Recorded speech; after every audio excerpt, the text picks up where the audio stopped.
G'day legends and welcome back to the Fanatics Clubhouse. If November and December of 2024 were Australian cricket's Sam Billings era, we are firmly in the Mitch Owen, Nathan Ellis era after the Hurricanes won their first Big Bash title over the long weekend. Speaking of eras and eras that are not ending, the Big Bash era is in its 14th year of the Moises Henriques era. He is, of course, on my right. When he's not leading the Sixers or breaking records, he's on the big brown couch. Moey, welcome back after a 2-week break. How you feeling, mate? Thanks, Tommy. I just can't believe how good your ad-lib is getting there. Like, that's just for everyone. He hasn't written anything down. That is just off the top of his head.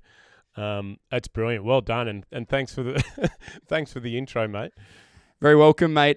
We are also joined by, I guess, a budding leader of New South Wales cricket and the Sixers team, Jack Edwards. Mate, you've been badgering us for a few weeks to get on the big brown couch, and it's great to have you on, mate. Welcome.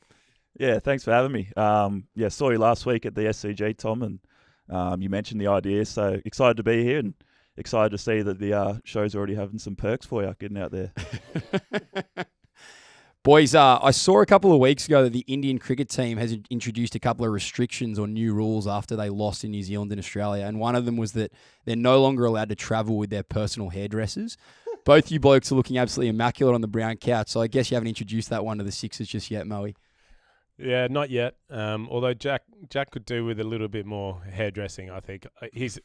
I feel he's such a handsome man that he just lets his appearance just drift off because he feels like it's going to be good enough anyway. But I would like a bit more attention to detail up there. Oh, it's definitely a bit tighter than it used to be.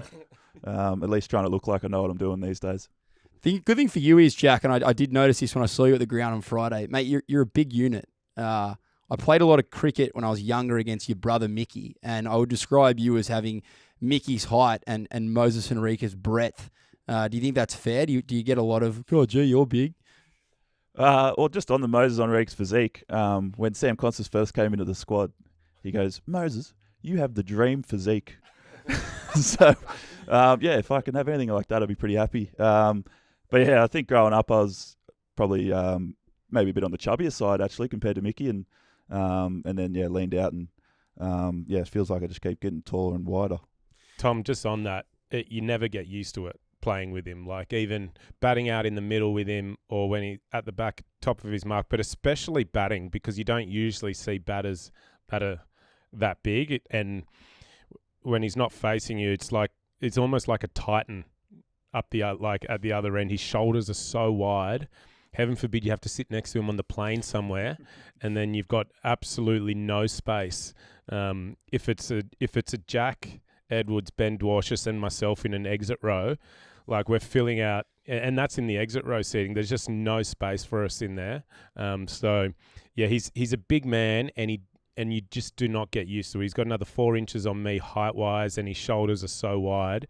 It is a presence on a cricket field, and especially out in the middle when he's batting and batting well. It's actually quite intimidating. I did have like a mini-me joke up my sleeve, given that Jack's kind of the captain in training with you at the moment. But as you boys are sitting there, it definitely doesn't feel appropriate because he's got you pretty strongly covered there, Mo. Jack, you, as I said, you kind of have become the captain in training at New South Wales, and you were recently appointed the captain of the Australian A team as well, mate. Congratulations for that. When does the game actually start? So that game's tomorrow. I'm not going to be playing it anymore. Actually, I tweaked my groin in the last Sixers game. That's good for me. Last week. But, it would have been good opportunity, but we've still got a lot of cricket left this season. You boys must be excited to see Kurtis Patterson back in the team. Obviously, he was out of the New South Wales team at the start of the year, but he's had such a great season that he's back in the batting lineup for Australia A, and a big chance for him to kind of continue his press back into the Test team. Yeah, it is, and he showed some signs of improvement in the T20 format as well this year with a couple of solid innings for the Sixers as well. But I think where his true strength's been, arguably probably the most consistent batsman for the first half of the year in Shield cricket across the board. A fantastic start to the year. Looks, the ball sounding like it's coming off his bat really in a really healthy manner at the moment. Sorry to hear, Jack, that you're out of the A game. I knew you were carrying something a little in that game. I didn't know I was going to keep you out of the A game, so sorry to hear about that, mate. But rest up and make sure you're ready to go for that first New South Wales game. Jack, you've been in pretty good form yourself. I guess most notably, you took those 10 wickets against WA in the last round of the Shield at the SCG. How are you feeling like your cricket's going? And I guess, are you enjoying the challenge of captaining at the moment? Yeah, I think captain 3 Shield games now. Moises been out with an injury there. And I think I said after the first one to him, I was like, how many games have you done of this? Because this is bloody hard. Especially, being an all-rounder. I was bowled 40 overs in those games and standing at second slip. So, definitely learned a lot from those games. But I think I've always been someone who likes being in those leadership positions. I think it brings the best out of me. And we've had 2 wins in those 3 games. So, from listening to the Sox episode, it could be a lot worse, I reckon, being a new captain. But yeah, with the bowling, I feel like it's definitely come a long way in the last 18 months. Taking the new ball with Birdie, who, I've learnt so much off just, standing next to him in the field, and he's played so much cricket that it's great for me as a captain and a bowler to be able to stand next to him. We obviously we've had quite a few New South Welshmen on the show so far, but excitingly, we've got Nathan Ellis joining us, fresh off the Big Bash win. He'll be jumping on shortly from Hobart. Just quickly back to the captaincy, Jack. I guess you must be pretty used to jumping in and doing these things in first class cricket for the first time ever, because you debuted when you were 18, and I think you'd barely played 21st grade games at that point. So I guess you're not really out of your comfort zone doing things for the first time as a New South Welshman or as a New South Wales player. Yeah, I was 18 when I debuted, and I think just trying to figure it out as I went along. And for a young player, it's easy to get lost and not quite sure what you're doing at such a young age. But have some mentors around me who were amazing, and with the captaincy. Now with Moises there and, Kurtis in the side who's captained, Shippy is the head coach. We've got some good people around me, and something Moises probably has instilled in me, and that every opportunity is a learning opportunity, and not to get too caught up in the outcome of things, but, still young and new to it. So just to try my best and try to learn as much as I can from it. Both you blokes started as professional cricketers so young. How hard is it to kind of block out all the noise? Is he ready? Isn't he ready? He's too young. That bloke's older. He's got more experience. Get him in. Mo, I guess for you were probably one of the first guys to really get a crack when you were super young. How hard is it to kind of block that noise out and just focus on your game and back yourself? The external noise, I don't think was a huge issue for me. I think the biggest issue was the internal noise, especially when you're younger. I felt like my confidence and my internal belief would waver much quicker than what it does at my age now. I'd feel like a terrific player, and then I'd miss out one game. And then I feel like I can't hit the ball, So where now I at least have to miss out in 3 games before I feel like I'm not a good cricketer anymore. But, I think when you're younger, well, for me anyway, and it's different for everybody, but I've always been an internalizer. I look at myself for any mistakes that, if I haven't done well, it's never because of the opposition or the conditions or whatever. I always think it's my fault, and maybe too heavily that way. And sometimes I've overanalyzed and sort of contributed to lower confidence when it should still be high. So that's always been my issue when I was younger. Was I guess the swings in confidence when things were going well, it was great. And then when things weren't going so well, it was pretty hard for me to get out of that hole.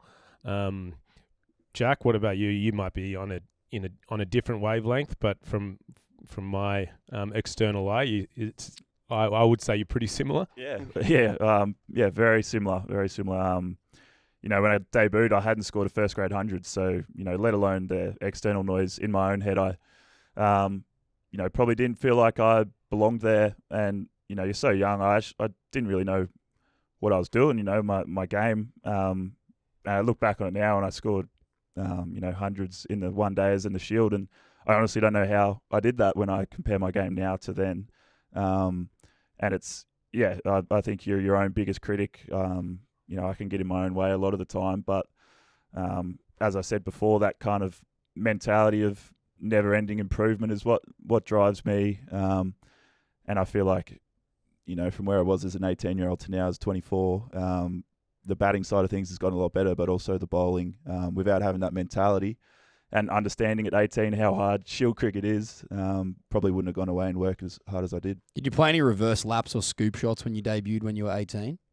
No, certainly not. I think I was just happy to see the ball. There was times in that first year where I'd go out in a big bash game and, you're so nervous that I couldn't even see where the fielder was on the boundary. Like, you're just so raw and young to the game. So seeing someone like Sam do what he did, I just can't fathom it. I can't fathom the fact that you can't remember the 2000 Olympics. I think when I have young people like yourself who seem my age, and I realise that, it really freaks me out. I would like to say though, Jack's, I think underplaying his hand here with, I think a one day 100 for New South Wales and a Shield 100 for New South Wales, all at 18. So he did come in, and some of the shots he was playing in those innings, like back foot punches over, forward point for 6, hitting Riley Meredith out of the ground ball in 145. Like, he might not have scored a heap of runs in club cricket before that, but obviously the people around him saw a huge amount of potential, and he was pretty quick to repay that with some really, outstanding performances. The consistency may not have been there over the years after that, but, I think in terms of, a batting ceiling, I'm not sure there's anyone higher in Australia, and we've seen how far his bowling's come. That's been the biggest improver for me. If there's anyone who's improved their bowling more over the last, 3 years, I'd like to see them. Mo, you mentioned Riley Meredith. His spell against you guys last week kind of turned the game in the Hurricanes' favour. Unfortunately for you boys, after a really good season, you lost that game, and then you went on to lose against the Thunder, which I'm sure hurt. Nevertheless, an awesome season for the Sixers again. You guys are always there or thereabouts. Moey, talk to us about the disappointment of last week, mate. Yeah, it's still pretty raw. It was only, a few days ago, but... I felt like at the start of this season we had a terrific list, and a terrific squad that could take it all the way. It still hurts to think about. Obviously as a captain, I feel like I could have done things a little differently, both in the Hobart game where we could have qualified for the finals, and then in the Thunder game as well. But unfortunately, it wasn't to be this year for us, but. Again, as you mentioned there, throughout the league games to finish second, 1 point behind the Hurricanes, we gave ourselves every opportunity to play a final or to play in the grand final. Unfortunately, we had 2 cracks at it. We weren't good enough in either. So it felt like against the Thunder, literally, it was Murphy's Law. Everything that could have gone wrong went wrong, particularly when you guys were in the field. I was there with my Sixers hat on, hoping that you guys would get over the line. And every time you were kind of back in it, that moment would slip. So that must have been frustrating. Yeah, it was really frustrating. And I guess the only, it definitely wasn't our best game in terms of in the field. And you've probably heard, and our listeners have probably heard me speak about how important fielding is, and I guess cricketers having more value than just their main skill. And unfortunately for us, I think that against the Thunder anyway, it was probably our worst fielding night of the season. The one thing I hold in comfort though is that I much prefer the fielding errors coming from your best fielders rather than guys who maybe don't work on it as much. And that night wasn't Silky's best night. And it wasn't Lockie Shaw's best night in the field, but they're 2 of our best fielders who work the hardest on their fielding, and it just shows and reminds everyone that if they make those mistakes, the rest of us obviously do as well. They're 2 extremely good fielders, and we've seen it in Silky for a very long time. Rarely makes a mistake, but he is a human being. So it just shows that we're all capable of that. But for me, because of the amount of time they dedicate to it at training, the amount of time they work on it, that makes it okay for me. That for me as a captain, I'm like, okay, well, if anyone can make the mistake, it's someone who's working on it and is always dedicating their time to the team, like Silky does, like Shorey does. So it hurts, and of course you want to see those performances, at that time. But there's also irrelevant of the fielding, there's also a bunch of batting and bowling mistakes that we made that all the individuals can, look back on and go, maybe if I'd done this, or maybe if I'd done that, if I'd, hadn't played that shot, we could have done this. And hindsight's a fantastic thing, but, we had 2 opportunities and we didn't take them.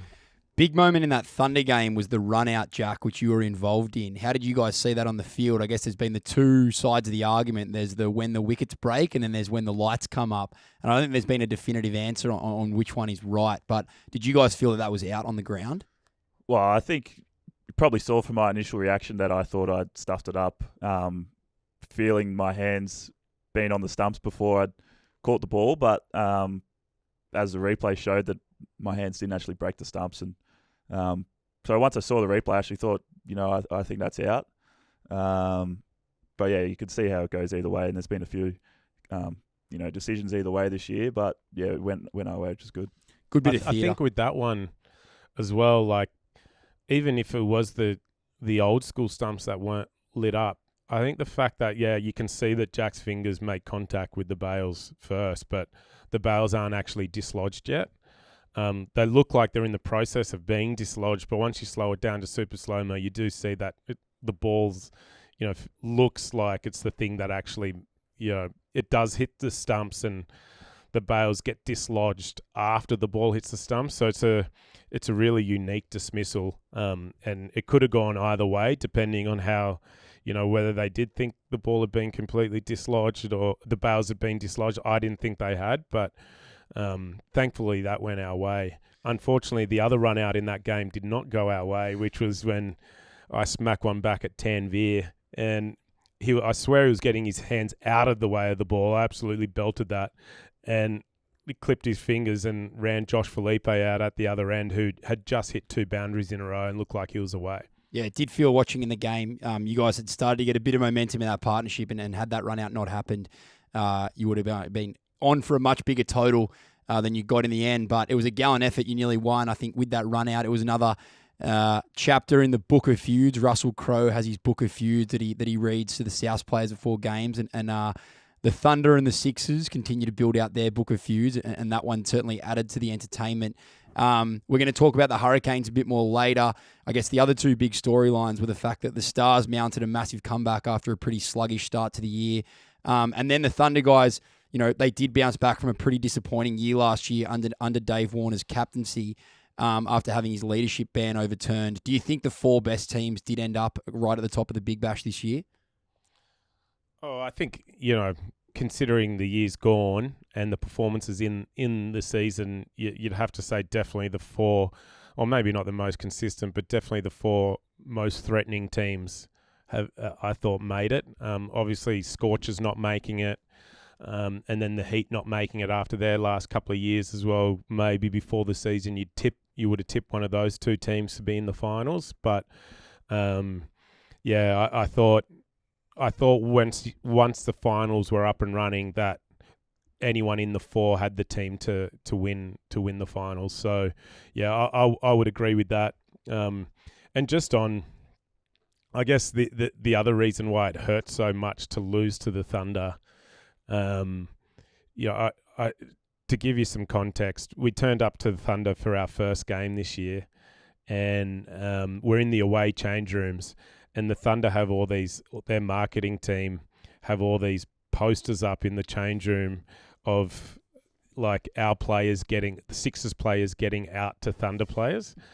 And I think our record against them at this point is like we've won 18 and they'd won 7. So like we're obviously, we've got all the performances up on the board. And I just thought, when any team comes to their away change rooms at a ground, they're entitled to their own space. And, when teams come to the SCG, when we don't have posters of us, getting them out or whatever. And I just thought it was a really strange thing for for a team to do.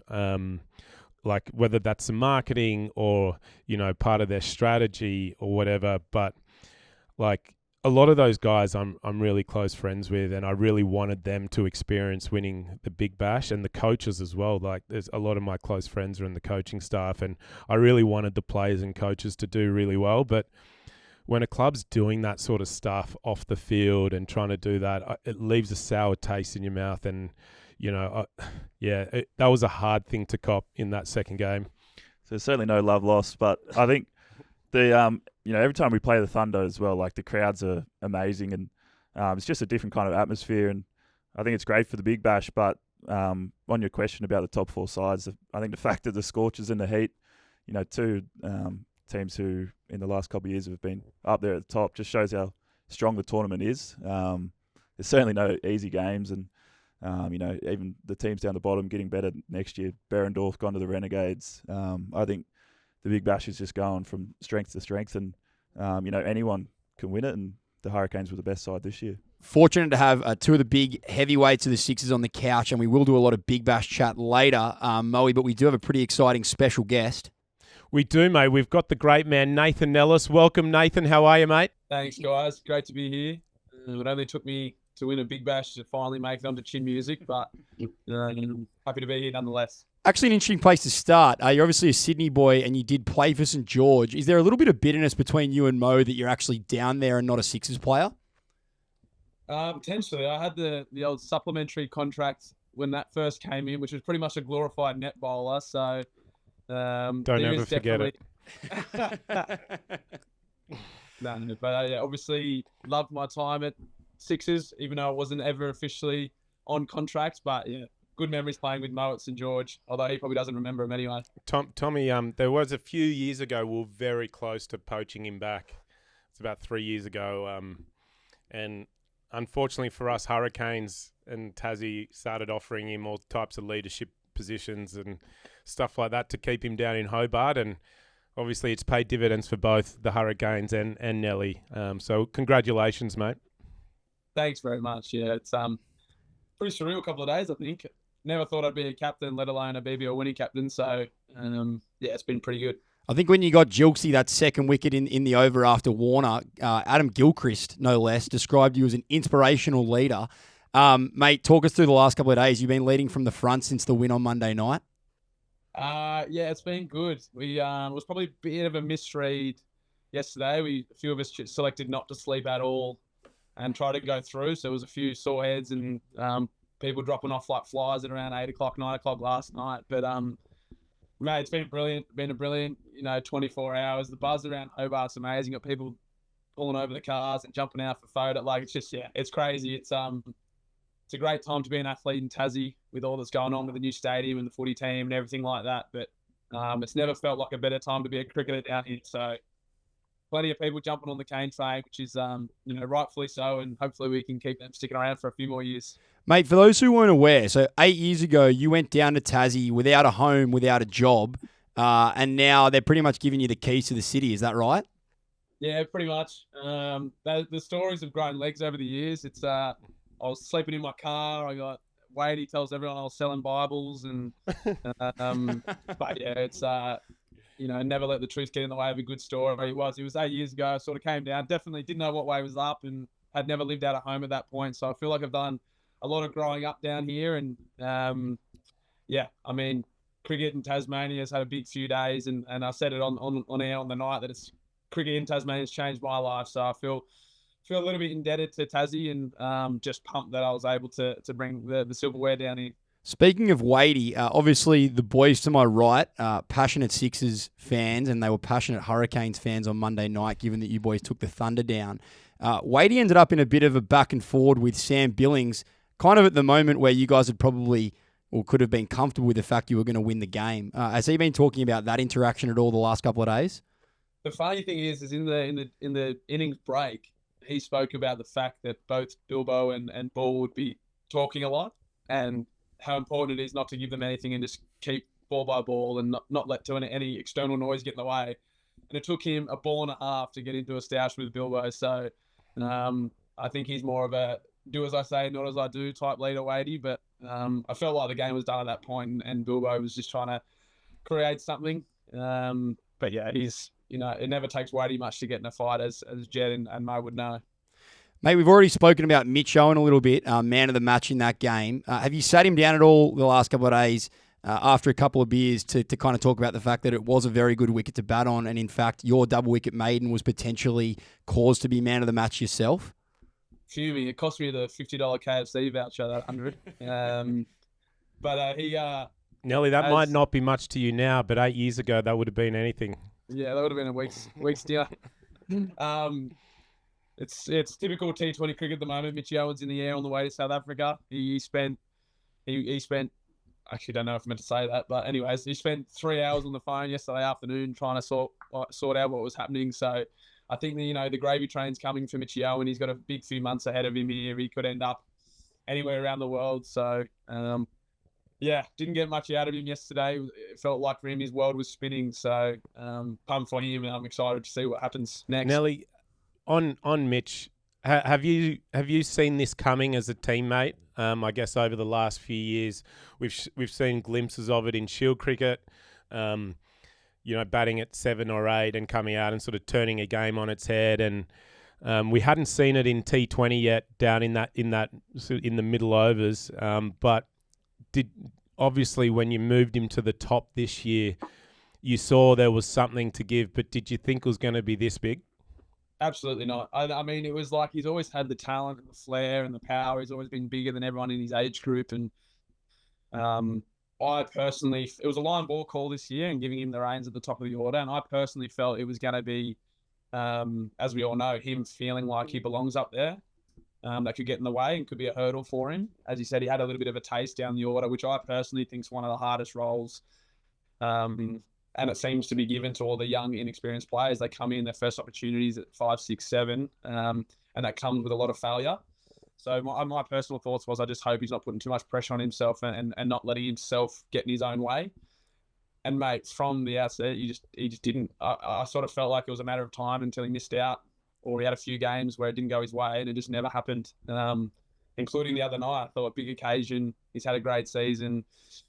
He could be spinning, but it was a pretty brutal display the other night, and it felt like after 6 overs the game was done. So pretty special, and I'm not going to take the master stroke as mine, but yeah, he was up the top of the order, and he will be for a little while longer, I reckon. Yeah, it was pretty incredible the whole season. Just to, I thought when you moved him up there, he might have been one of those guys that you see move up and dominate the power play, but then once the field goes back, might struggle a bit more. But the fact that he's gone out and scored 200s, throughout the season, as well as dominate every single power play, like, oh my goodness, that's just extremely consistent performing. I felt like he just, if he batted for more than 10 balls, you guys were ahead of the game almost every game, and he did that more, like, I think maybe all games but one, if not all the games. So that sort of consistency with the power and the strike rate was just something we probably haven't seen at the top of the order yet. The only one close, to my memory would be like a Matt Short, really, but I think Owen even took his strike rate up and beyond what sort of Shorty's shown in the last few years. Moey, you've got another big man in the studio today who's also kind of batting 6 and 7 this year. Is it a sign of things to come? Maybe Big Jack could be opening the batting next year and opening the big levers for the Sixers. He's had a couple of cracks, the big fella, at the top of the order. I think sometimes the big fella might feel that he's got to bat with a bit more responsibility than what Mitch Owen does, and it might have something to do with his captain and his coach. That we want him to, But it could be the answer in terms of just letting him go. And what do you reckon, Jay? Well, yeah, I've been watching a bit of his footage actually over the last few days. Obviously, he's a big guy as well, similar size to me. So I don't think he's as big as you. Oh, maybe his posture's not quite as good. But yeah, just interesting to see, no one's really figured out how to bowl at him this whole Big Bash, and how he uses his levers to his advantage. So trying to take a few notes away from him, and obviously plays with unbelievable freedom. So I'd love to, do half of what he managed to do this year. Nath, you did have another big hitter down the order as well. Tim David kind of floated at 6-7 for you guys, and there was a few times watching where you thought, wow, the Hurricanes are pretty lucky to have him coming in the 12th, 13th over to do that damage. When did you decide he was going to bat so low this season? To be honest, man, it probably stems from the Mitch Owen conversation. Was he had the freedom. We spoke about basically him not needing to score the runs. We wanted him to play with freedom because we sort of set up our team around a core 5 or 6. And we in Ben McDermott, Matthew Wade, Tim David, and then myself and Riley. And we try to pick the team and build our core around that. And then you add the likes of CJ with the all-rounder capabilities there. So we basically set the team and picked the team around that, and you had Timmy. And then throughout the tournament with Wadey and a few injuries, we wanted to line up Wadey at 5, 6, and 7 with him, Tim, and Chris Jordan. But the conversations with Tim, ironically this year, he came into our pre-season chat talking about he didn't like batting in the surge, which was remarkable considering he struck at 300 and dominated every surge he batted in.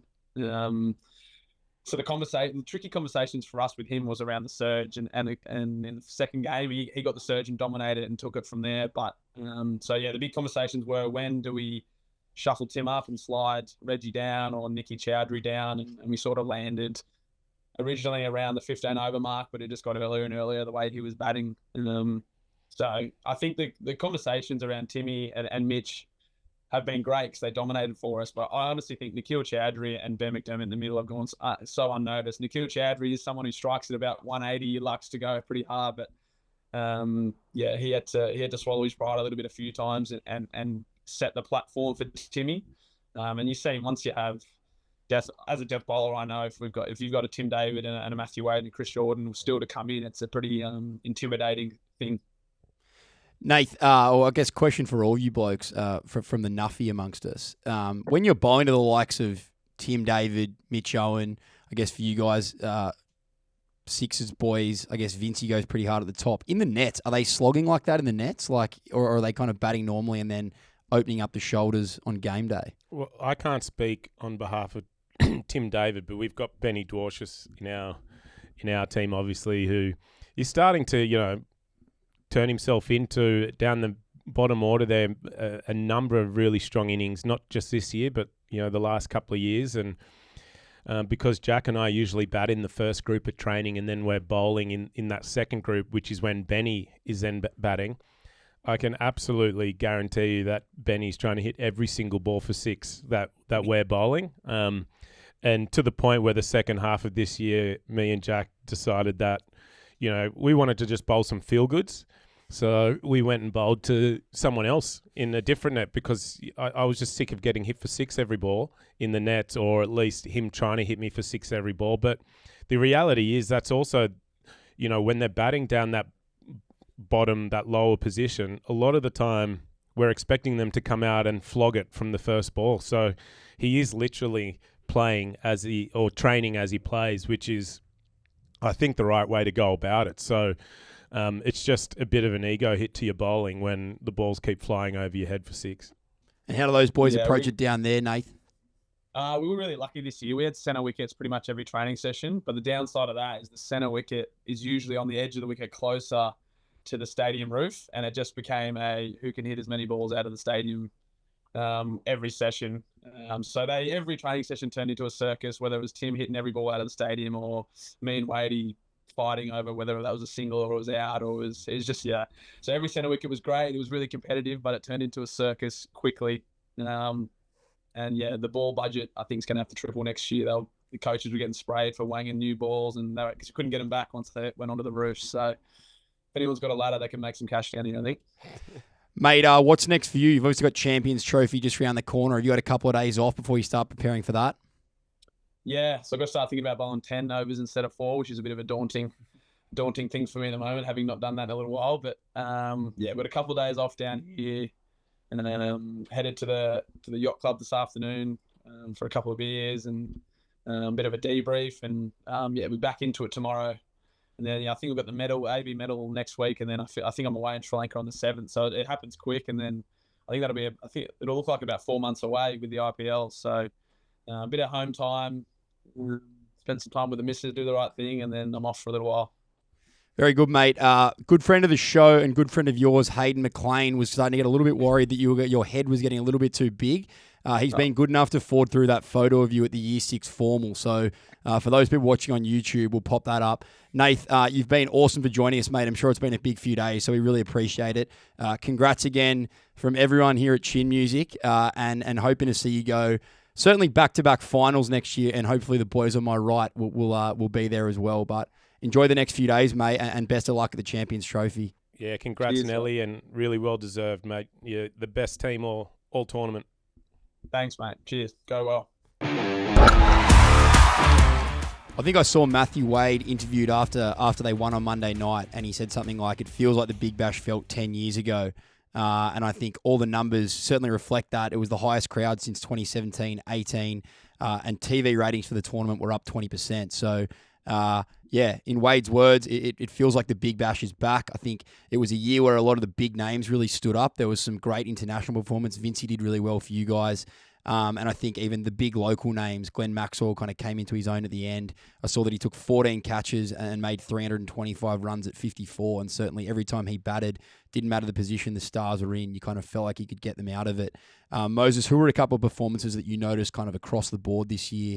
Maybe guys who you didn't expect to do so well, who are in for big bashes in the future. Yeah.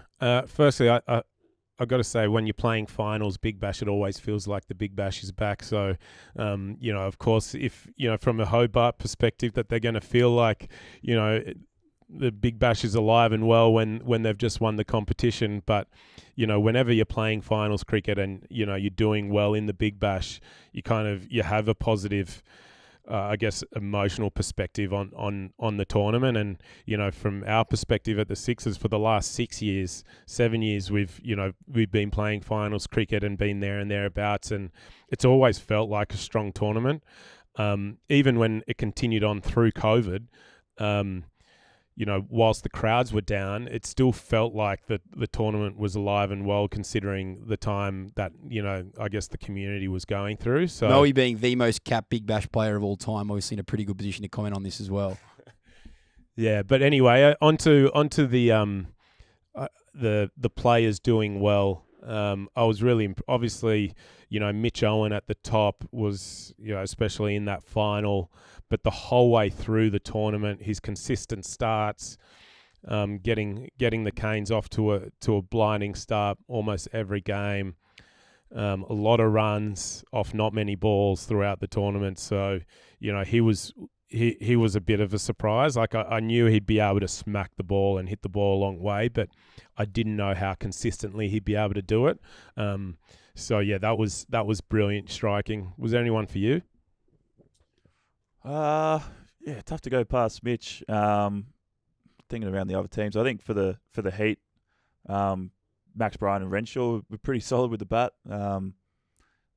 Renshaw has just really come along the last couple of years with his T20 batting, and obviously their bowling attack's good as well, with Bartlett and Johnson up the top. But for the Thunder, I thought Nathan McAndrew is a fantastic shield bowler, and they're probably only playing 2 quicks by the end, and he was having to bowl some really tough overs. So I thought he was very impressive as well. Didn't start the innings the best on Monday night though, McAndrew, did he? I felt a bit sorry for him.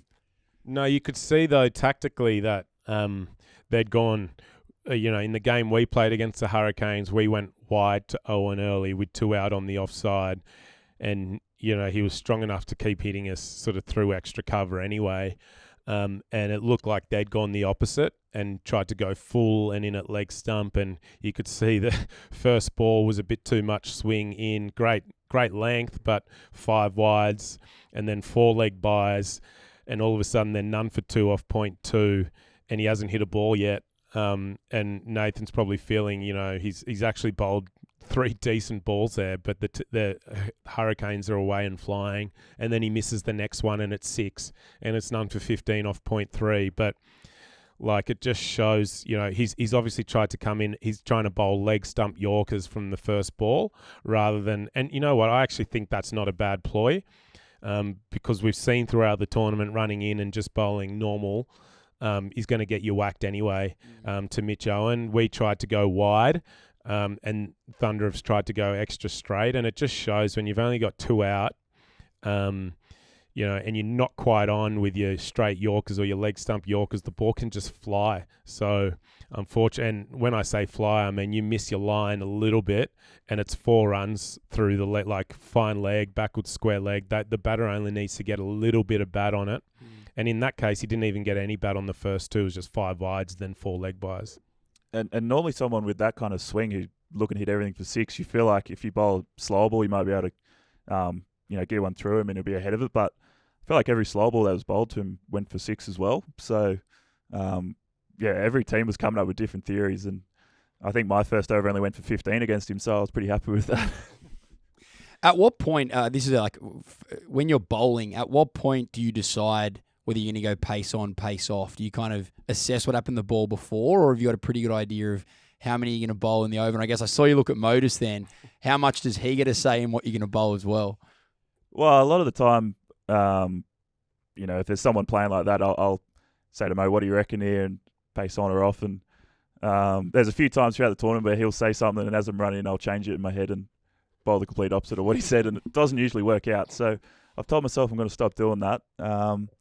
But yeah, I think as you're walking back to your mark, you got Moises at mid-off, and just trying to figure out. And I think normally you kind of have a gut feel for what might work. And I think as trusting my cricketing brain and feel like I'm reasonably smart in that sense that it's normally right. But yeah, just stop going against what Moises says. No, well, a lot of the time there won't even be a conversation. It might be for 1 or 2 balls in and over where Jack might be having a bit of doubt as to what the right choice is.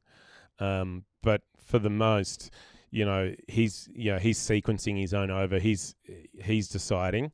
I do remember one incident this year where I think I might have said slow and straight, and then he said, "Oh no, I might go wide." And then when he's running, he's gone slow, short, slow ball bouncer. And I was like, well, that wasn't anyone's option about 20 seconds ago. And he said, oh, yeah, I had a change of mind on the run in. So not only did he go against sort of what I'd advised, he'd gone against his own advice as well. And that's probably when, it's kind of an instinctual thing as well that, like, no plan is ever the 100% the right plan. And for me, it's about committing to whichever one you choose is more important than whether the plan's the right one or not. Because a lot of the time, a well-executed ball is going to work if it's the right plan or the wrong plan. If you execute your ball well, you give yourself the best opportunity. So, my job is to try and come up with a plan that gives you the highest margin for error. How to measure that, who knows? So, and then it's up to execution of delivery, really. I saw a video the other day about the way that fans watch the Australian Open, and if someone misses a volley, we all go, oh, what a loser. And I feel like as a big cricket fan, certainly the way that I can relate to that video is that when I'm watching the Big Bash, if a short ball gets hit over fine leg and there's no fine leg, I'm always like, what's he doing bowling that there? Like, I just can't get my head around it. And for someone who got told by a coach in the under-8s that I'd be lucky to get the ball down the other end, my action was so bad, it seems a little bit hypocritical. Boys, I think another indicator of the fact that the competition is going so well is that there's already a lot of talk about the free agency period. Teams are going to be signing players over the next couple of months. There's a lot of off-contract players. Anyone the Sixers are eyeing off in the coming period, and I did think that maybe, given that Dan Christian announced his return on the big brown couch and then did end up playing a couple of games for the Thunder, we might see him back in magenta next year. Look, at the moment for us, as it always is, our number one priority is keeping the players we have and making sure that our core group of players aren't going elsewhere. So we try and look after our own backyard before we start looking elsewhere. So we've got a few key players coming off contract that we're hoping to sort of lock down in the next few days, and then we'll see what gaps we need to fill after that. But you can probably, I'm not sure exactly the direction we'll go in, and I guess when I look at the Hurricanes team, for the game that we played against them in that first final, we did work our way back to 40 off 20 at one stage. And I guess the thing from me when I was watching that game, I was like, against any other team, I think we're favourites with the two batters that we had at the crease. We had Benny Dwarshuis and I think Silky, or Benny Dwarshuis and Lockie Shaw at the crease, or, you know, and 40 off 20 at Bell Reeves, very doable. But once you look at the two bowlers that they had to bowl 18 of those 20 balls, they had Nathan Ellis to bowl 12, Chris Jordan to bowl 6, and then it's just a completely different game. It's, you know, if you've got two not so experienced, you know, bowlers at the death, 40 off 20 is very doable. But then if you've got two high-class death bowlers like that, then you're probably backing the bowling team to just finish that game off more often than not. And I remember when I was lucky enough to play at Sunrisers Hyderabad for a few years in the IPL, and we won an IPL, we lost another one in a final, and a lot of it was on the back of our death bowling. And we had Bhuvneshwar Kumar, who at that time was one of the best death bowlers going around, and another great executor, a death bowler as well. But Bhuvi would always have 2 of the last 3 overs, and we knew that 12 of those 18 balls were just locked down. And as a captain, to know that you've got someone closing games out like a Nathan Ellis or like a Chris Jordan, it's fantastic to know that you got someone who can do that. And for us, we've got a really strong bowling attack that keeps us in a lot of games when our batters sort of maybe don't score as many runs as we should have. But I think maybe our next journey for our bowling attack will be actually, you know, how do we get, you know, your Sean Abbotts, your Ben Dwarshuis, your Jack Edwards to then be in that next echelon of, or that next class of death bowling as well. Certainly a big bash and a lot to talk about, and it'll be pretty interesting to see where these different players land in the next couple of weeks. Would be remiss not to touch on the fact that we've got 2 big test matches starting in the next couple of days. Australian men's team obviously have arrived and are about to start in Sri Lanka, and the women have a massive game against England where they're going to look to whitewash England. Pretty similar vibe to the 06-07 Ashes to that one. But starting with the men, a couple of big storylines this week. Travis Head going to be opening the batting with Usman Khawaja. Probably some surprise there, given the fact that Sam Constant has had so much press around him the last couple of months. How did you guys see that one? Are you surprised by that one? Oh, look, I'm not overly surprised, just because, you know, I'd heard a lot of whispers about Travis Head was going to open the batting in Sri Lanka.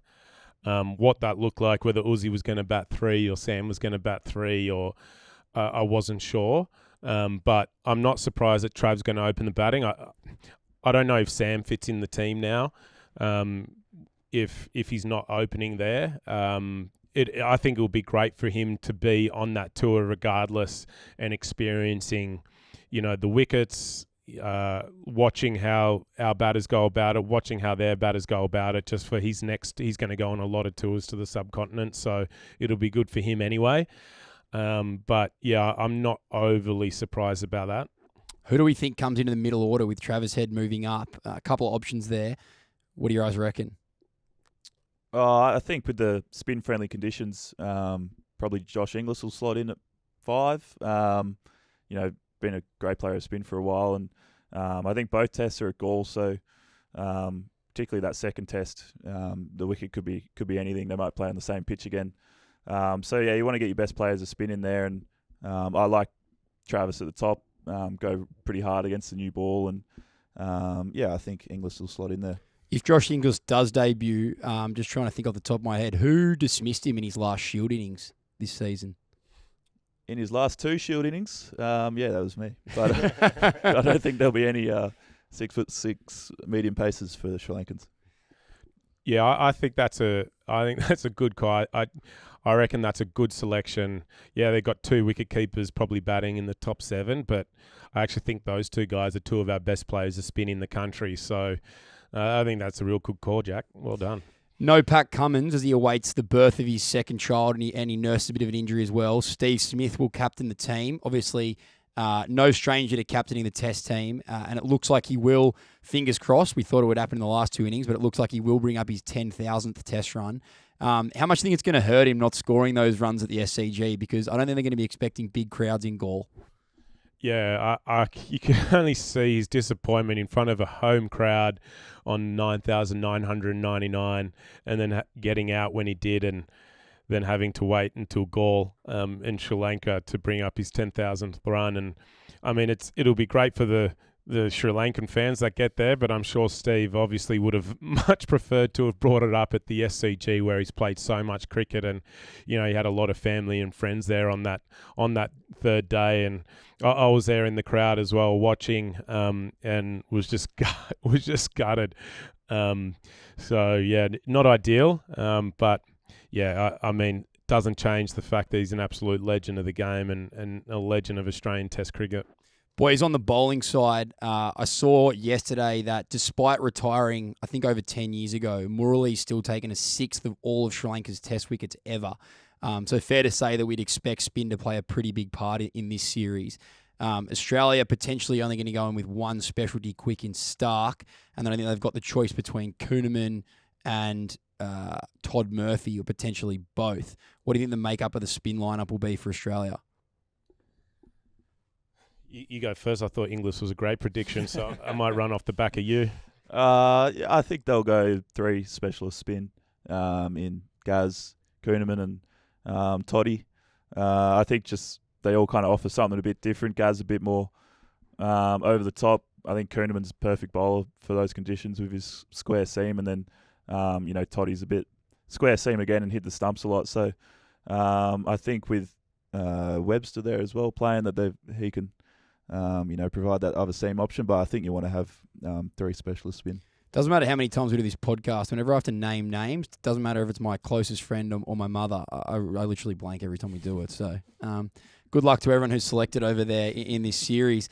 From the Sri Lankan side, I have a different view to Jack there. Actually, I do think they got to play 2 seam. I don't think Bo's got enough speed on Sri Lankan wickets. I think he can, block up an end and do a job with the ball and maybe come in and take a wicket, maybe 2, but I don't think he's going to have enough speed to, if the wicket is offering anything, and they might know before the test starts, but if there is any grass on the wicket whatsoever, which I doubt Sri Lanka would prepare that, especially with our bowling attack, then it's Stark and Boland for me. And I feel like they've got to play, and then, maybe they can fit Connolly in somewhere as, a part-time spinner. And maybe Bo doesn't play and Connolly does play as the third spinner and as that all-rounder. It'd be a big call after Bo's only test match, but they're not playing at the SCG. They are playing in Gaul. So, I think maybe in terms of picking horses for courses, maybe it's 2 frontline pacers for me, 2 frontline spinners, and then your all-rounders, the spinners. So I wouldn't be surprised if Cooper Connolly gets a go somewhere. I saw as well, as they consider this, Kaminda Mendes averaged nearly 75 from 9 tests in 2024. He's obviously their big wicket, but he struggled a bit against the quicks in South Africa. So potentially something for the Aussies to think about there. As we always do, if I could get a quick prediction on who's going to score 100 in this test and who's going to take 5 from you boys.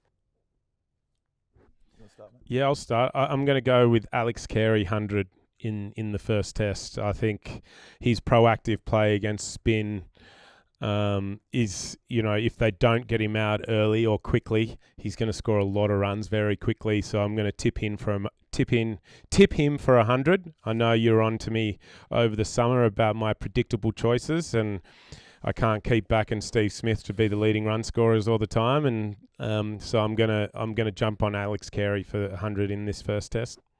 Well, seeing as it's my first time, I can say whoever I want, and I'm going to say Steve Smith. I think the back end of that test series, he, just found it all again. He was playing unbelievably on some tough wickets, and then, even in the Big Bash, just, he's another level. But, I think we're going to see him pass that 10,000 and beyond. And he has done well in Sri Lanka in the past. Boys of the bowlers, who are we looking out for to take 5 for? Look, the last trip I went on test tour to Sri Lanka, Mitch Stark absolutely dominated the whole series. I think it was a 3-test series. I think he took 20 odd wickets at like 15 or something in really spinner friendly conditions. I just think the ball gets old, starts reversing quickly, and with his airspeed, he'll be bowling a lot of overs, trying to give Lino and Murphy some rough if both of the off spinners do play. So I'm going to go Starkey for 5, especially I think considering there's only going to be 2 seamers playing, he's going to be bowling a lot of those seamers overs. So I think he'll take 5. Yeah, I actually wasn't thinking that, but I think that's a good shout, particularly with the reverse swing, and it's easy to just think of the spinners. However, I'm going to go with Kuhnemann. I think the way he bowls, the pace he bowls at, and the square seam. Hopefully they have a lot of right-handers. I'm not sure about, but if they do, I think Cooney will be the leading wicket taker. Did you both see the photo of Kuhnemann's finger, which was 2 weeks ago, and he's now potentially going to line up for the Test team? It was on an absolute right angle. So pretty impressive that he's been able to have the surgery and get back in the squad and potentially play this afternoon. From the women's side, Australia have won all 6 games against England, and they're going into the day-night test match, which will be the second test match at the MCG this summer. Very exciting for test fans down there. Big question mark over whether Alyssa Healy will play. I saw her warming up yesterday in a boot, but I feel like that might just be something for the press. Beth Mooney, Ash Gardner, they've had big series already with the bat, and Alana King and Georgia Wareham have been the standouts with the ball. I think we were chatting about this earlier. It's hard to go past the fact that Elise Perry hasn't really had an impact on this series yet. And, we do talk about her a lot, but she's such a superstar player. I'm guessing you guys expect her to bounce back with a big game this afternoon or tomorrow when that game starts. Yeah, I mean, she's obviously a class player, but, I don't think we can look past the fact that the Australian women's team has gone out there and won six games without Elise Perry at her best, and I think that just speaks volumes about the strength of cricket, of women's cricket in Australia at the moment, how many good young players they do have coming into that team. They've absolutely dominated the Ashes so far, and I don't expect anything to change in the test match as well. I expect them to go out there and absolutely dominate that game as well. Great to see. Leg's been playing a part in Alana King there. Great young talent coming through, and then also Georgia Wareham doing well with the ball. But I've really been enjoying watching Georgia Vol bat at the top of the order. I think she gives it a good bop, hits the ball really hard. So I'm not sure if she's in the test team or not, but I know she's had a really good WBBL this season, and then a couple of nice games for Australia as well in the shorter formats. Hugo's always at me for keeping this under an hour, and I think we are a chance of doing it this time. Or maybe not, but another outstanding episode of Chin Music in the can. I think that's episode 9. We've had a 2-week hiatus. I think we can feel the energy off the back of that bit of a break, Moey. Big things ahead for 2025 for us. How'd you feel we went today? Yeah, I thought it was great. I thought our guest was fantastic as well. And just before we do wrap up... You should see the fatherly look in Moey's eyes when he looks at Jack Edwards, by the way. Just before we do wrap up, I do want to throw to Jack, and we spoke a bit earlier about his improvement with the ball, and I just wanted to give him a minute to maybe discuss and talk to me and talk to you through about some of the things he's been working on with the ball, because I just think for some of our listeners... This is Jack, for people who don't know, Jack bowled off the wrong foot 5 years ago. So he had the double hop. Now he's got a traditional bowling action. His speed's picked up 10 kilometres an hour, I'd say, in the last sort of 24 months. It's self-taught. Obviously, there's coaches helping him, but it's a credit to himself. And I'd love for our listeners to be able to hear some of the things that Jack's sort of been working on or is working on now.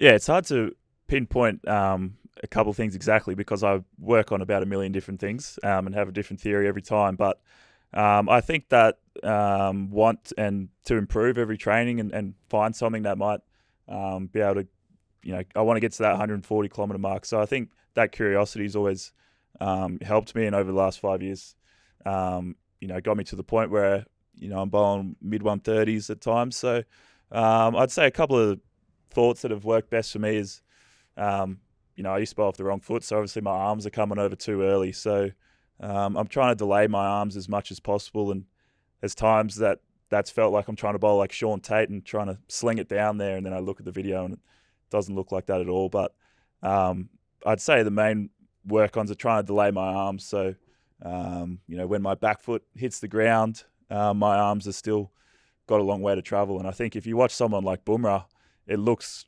absurd, and his arms are everywhere. But if you actually freeze framed it, his arms have got so far to travel that, the ball's bound to come out fast. His arms are bound to move fast. So, I've always just been curious about how I can get faster.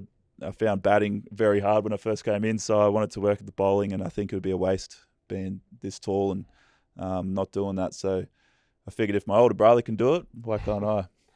It's great insight, that, and I think, for the listeners, Jack's talking about there when as a fast bowler and you land on your back leg, trying to keep especially your bowling arm as far away from completing the bowling action as possible, so that arm has more to travel or longer to travel in a smaller period of time before you let it go. And I know you've been working on that the last couple of months, and he actually gave it to me as a cue to work on it. It's been working well for me. So hopefully in the next one day, Jack, you can give me a bowl, mate, and I'll show you a couple over 130. Moey obviously takes pride in fostering talent like Jack on the cricket field and fostering talent like myself behind the mic. Unfortunately, he's let us down there and we've gone over the hour, Mo, so potentially you can learn a thing or two from me. But very good fun, boys. Jack, thanks a lot for coming on. Thanks again to Nathan Ellis for joining us. Pleasure as always, Moey. Catch you next week. Thanks, mate. Thanks, Jack. Thank you. It's been fun. Cheers, everyone. Well, there it was, ladies and gentlemen. Yet another episode of Chin Music. If you enjoyed it as much as we did, please hit the like and subscribe button somewhere under here, and we'll see you on the next one. Oh, yes, Moey.